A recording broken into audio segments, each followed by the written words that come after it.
오늘의 성경 말씀은 구약 에스겔서 20장 33절로부터 44절까지의 말씀입니다.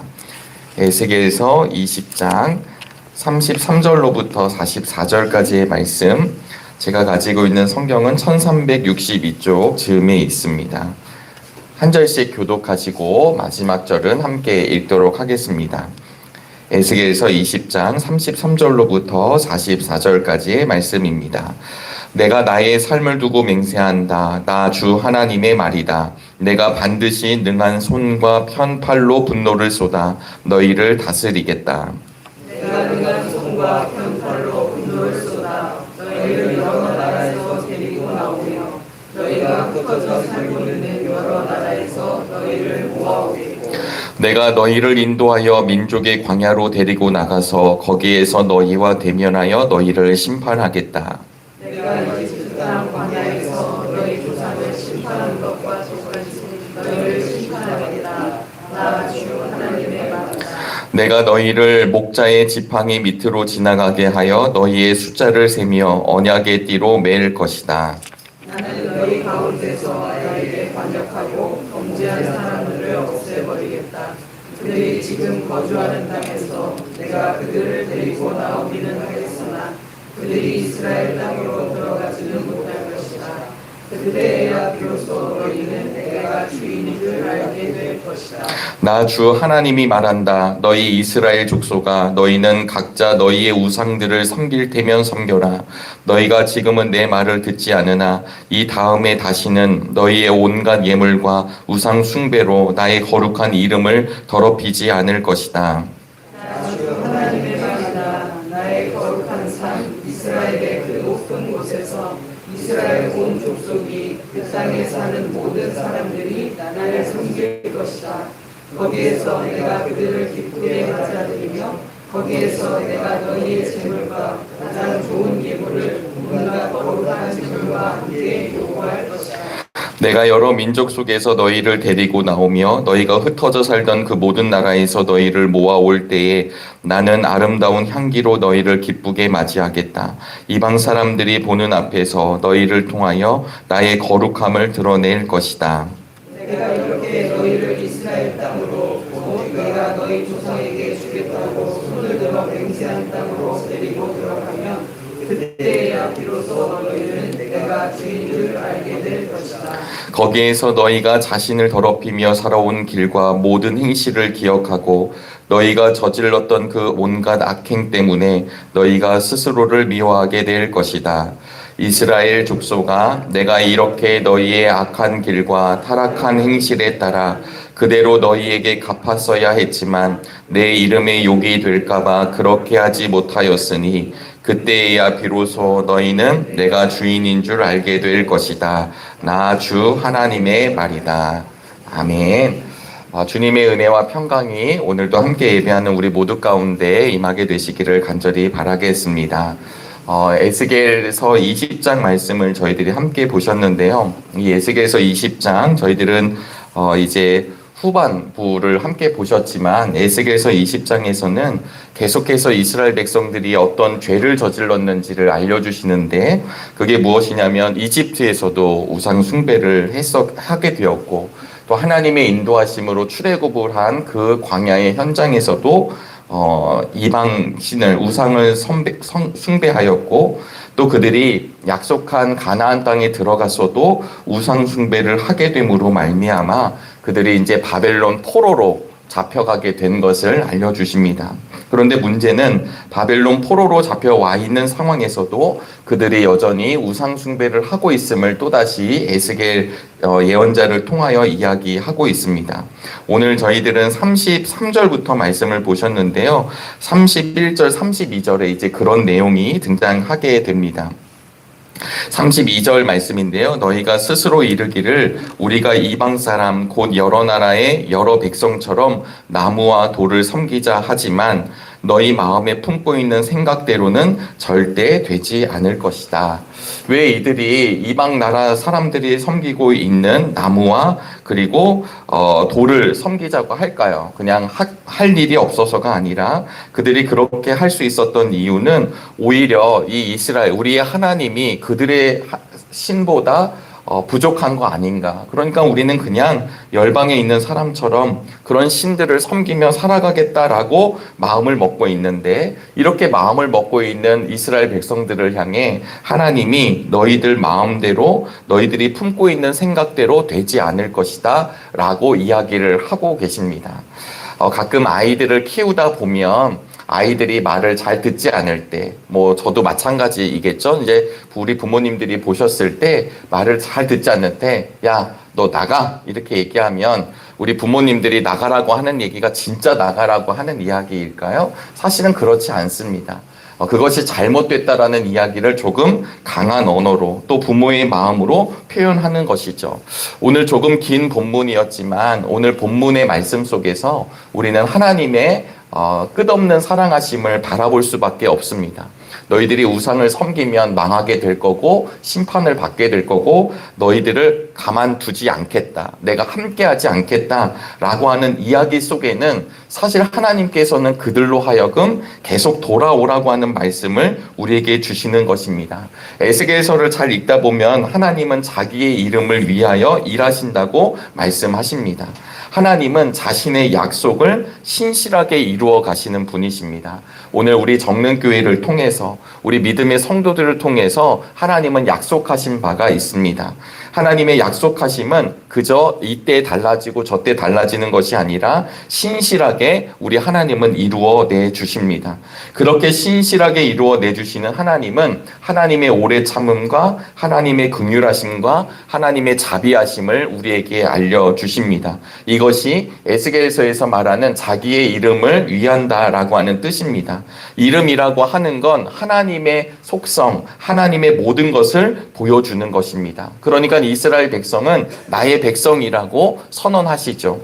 이스라엘 백성들은 그렇기 때문에 때로는 고난이 많습니다. 하나님의 백성이기 때문입니다. 그런데도 불구하고 사실은 하나님의 백성이 아니었다라고 한다면 그들은 음행을 선택하더라도, 그들은 이방신을 선택하더라도, 그들이 우상신을 선택하더라도 아무 일도 일어나지 않습니다. 그러나 하나님은 이스라엘 백성들과 약속을 맺으셨기 때문에 당신의 이름을 위하여 그들을 우상 숭배하는 대로 내버려 두시지 않는다는 것입니다. 오늘 우리들에게 이것이 은혜의 말씀이 되기를 주의 이름으로 소망합니다. 내 백성이기 때문에 그렇게 살게 내버려 두지 않겠다라고 하는 말씀이죠. 그래서 오늘 본문 33절은 이렇게 말씀하십니다. 내가 나의 삶을 두고 맹세한다. 나 주 하나님의 말이다. 내가 반드시 능한 손과 편팔로 분노를 쏟아 너희를 다스리겠다. 여기서 말씀하시는 다스린다라는 말은 인도하시겠다, 버리지 않겠다, 끝까지 책임지시겠다, 이런 뜻입니다. 우리 하나님은 우리를 향해서 다스리신다고 말씀해 주십니다. 잠깐 하다가 말을 안 들으면 내버려 두시는 것이 아니라 끝까지 우리를 인도하십니다. 능한 손과 편팔로 하나님이 우리를 통치하시고 다스리신다는 말입니다.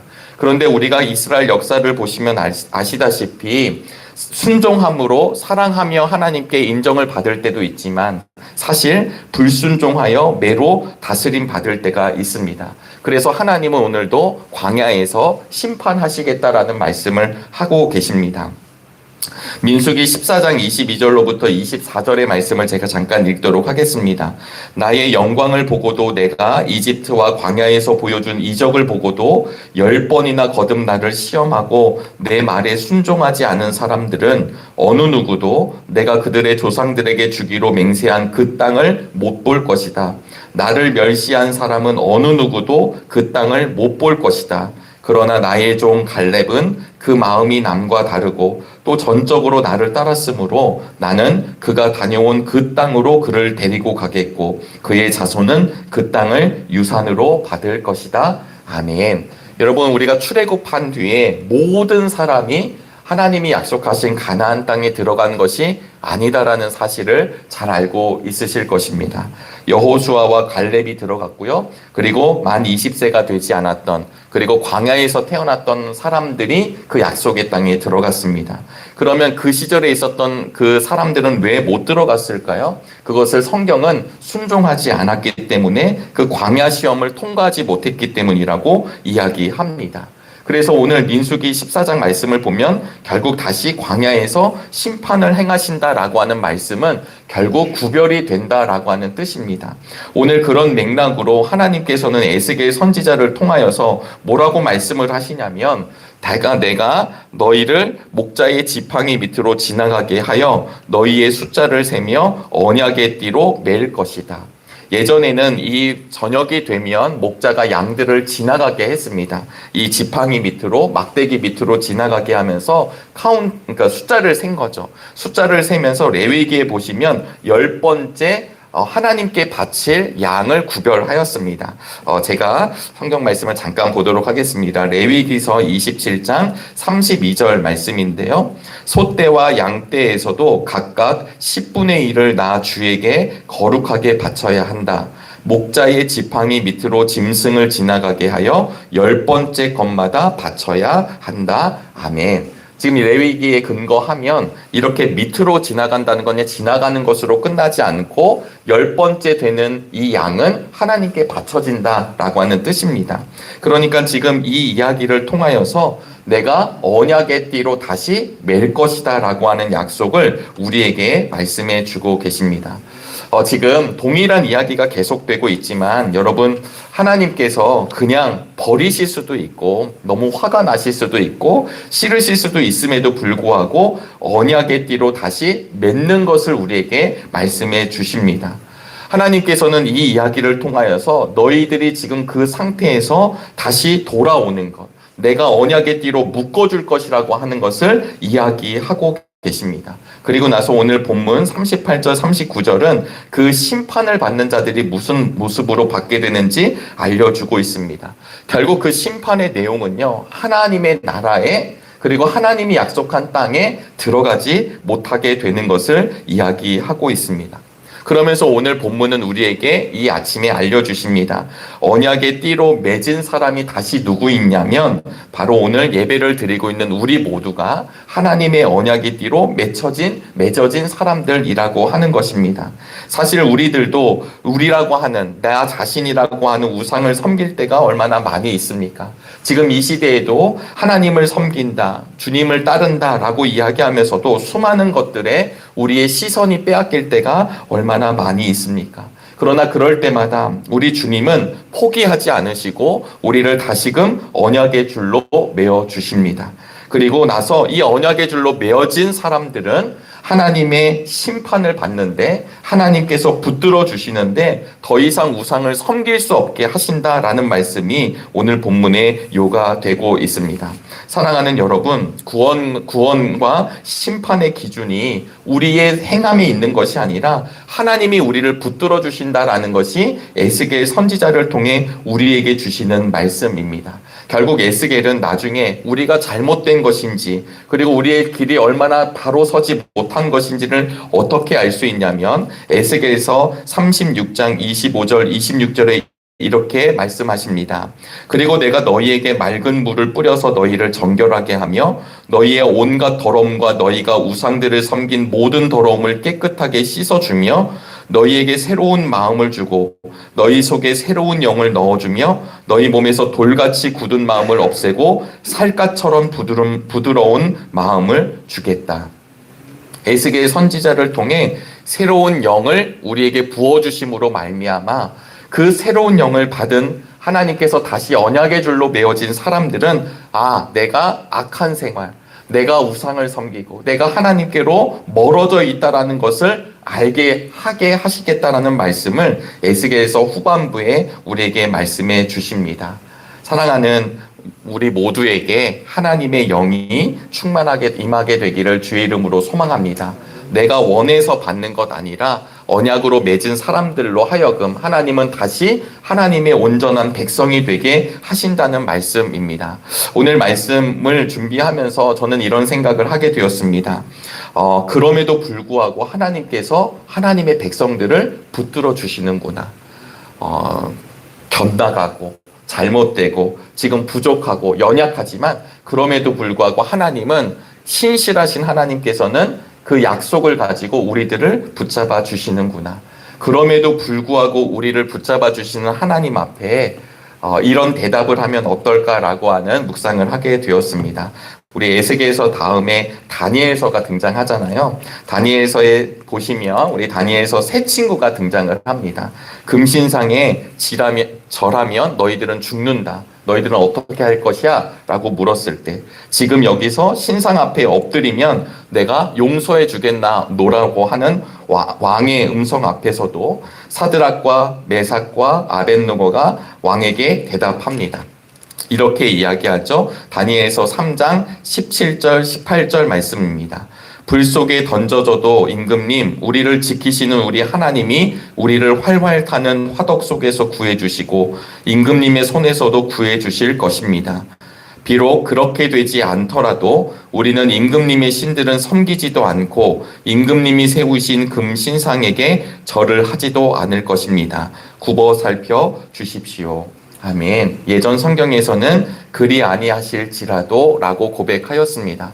그럼에도 불구하고 곁나가 있던 백성들을 부르시는 하나님 앞에 이 시대를 살아가고 있는 우리 정릉의 모든 성도님들은 마치 다니엘의 세 친구처럼 그리 아니하실지라도 하나님 우리는 하나님 앞에만 서겠습니다 라고 당당하게 고백하는 믿음의 소유자들이 되시기를 주님의 이름으로 축복합니다.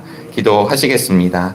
하나님, 늘 한결같은 마음으로 하나님의 백성을 굽어 살펴주신 하나님, 오늘도 우리에게 에스겔서의 말씀을 통해 우상을 섬기는 것을 그만두고 다시 나의 안으로 그리고 반드시 나의 자녀로 살아가게 인도해 주시는 말씀 앞에 우리가 아멘 할 수 있게 되길 간절히 바랍니다. 새 마음과 새 영을 부어주셔서 우리의 길이 잘못된 것인지를 알게 하여 주시고 우리의 삶이 다시금 하나님께서 부르시는 삶 앞에 엎드려지는 삶이 되게 도와주시옵소서.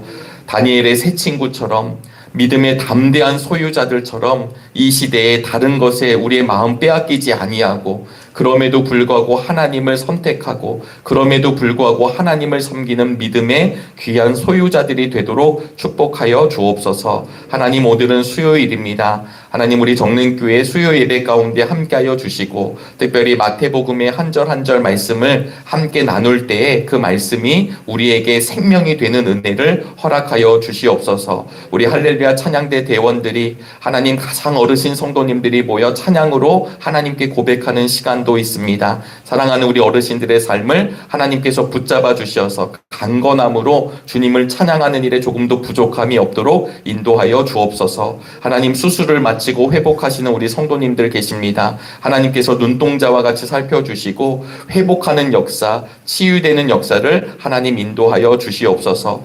우리 정릉교회가 귀한 사역들을 앞에 두고 있습니다. 이웃을 초청하는 자리에 하나님 그 풍성한 천국 잔치가 임하게 인도하여 주시고 준비함에 부족함이 없게 하여 주시고 우리가 초청한 분들이 오실 때 좋은 컨디션으로 오셔서 마음껏 음악회를 또 우리 서예전이 진행될 수 있도록 인도하여 주시옵소서. 하나님 오늘도 우리의 기도 제목을 알고 계시오니 하늘의 문을 열어 응답하여 주시옵시고 오늘 하루도 주님 보시기에 아름답고 복된 날 되길 간절히 소원하오며 살아계신 예수 그리스도의 이름으로 기도하옵나이다. 아멘. 하늘에 계신 우리 아버지여 이름이 거룩히 여김을 받으시오며 나라가 임하시오며 뜻이 하늘에서 이루어진 것 같이 땅에서도 이루어지다. 오늘 우리에게 일용할 양식을 주시옵고 우리가 우리에게 죄 지은 자를 사하여 준 것 같이 우리의 죄를 사하여 주시옵고 우리를 시험에 들게 하지 마시옵고 다만 악에서 구하시옵소서. 나라와 권세와 영광이 아버지께 영원히 있사옵나이다. 아멘.